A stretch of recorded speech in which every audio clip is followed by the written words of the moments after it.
SoFi released their quarterly earnings this morning, and at the opening bell, it was a gap and go. However, momentum appears to be waning.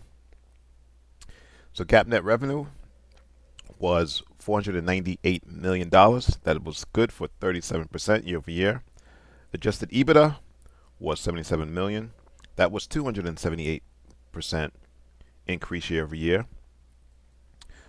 Financial services revenue was 98 million. That was up 222% year over year.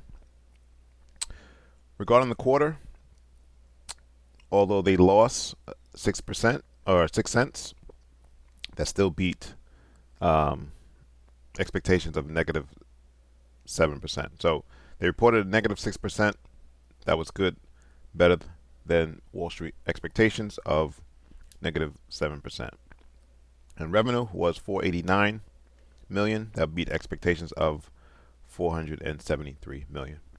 All right, so before we get into the continuation of the analysis, let's look at some of the actual specifics.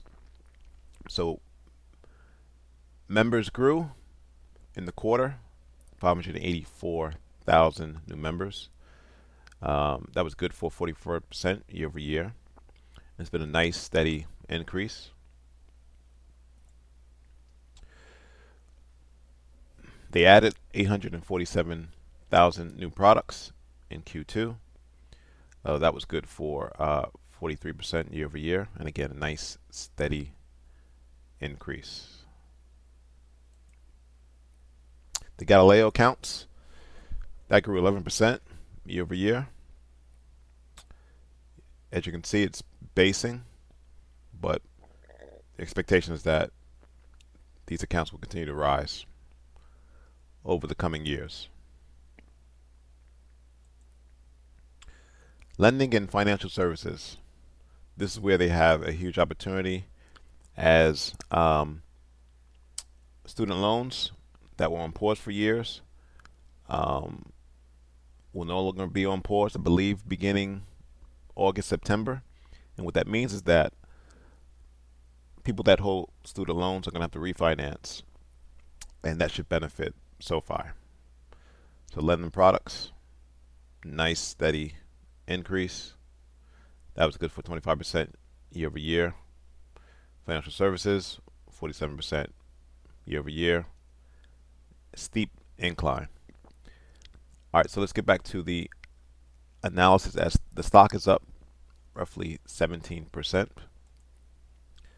Let's go to the monthly chart. We can see that price did hit this nice, or formed a monthly buyer's level at 450. Price sold off, came back into that level, grabbed any remaining unfilled orders, and shot back higher. The fact that you have this monthly hammer candle tells me that there's still a lot of unfilled orders here. All right, so we had two levels that we were looking at. We had $8 and $10. Let's zoom in on the weekly chart. So this band at $8 was support, but became resistance until it finally broke out. Price surged higher, hitting the upper resistance support band at 10. Price came back. So once you have a breakout, you usually have a retest. Price retested, and it's finally breaking out on very high volume. This is very bullish for SoFi holders. I have an initial target at $13. Why 13? That is the next support resistance level. If you're not in the stock, don't chase price.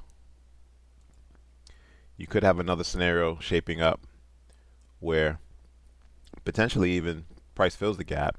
Not sure. It depends on the momentum. But wait for a pullback. Wait for a price if it can hit to that $10, which is a round hole psychological number, and then get in long. Put your stop below 9 and see if you can get a 20-40% increase over the next, say 4 months. Thanks for watching. Subscribe. Please like the video.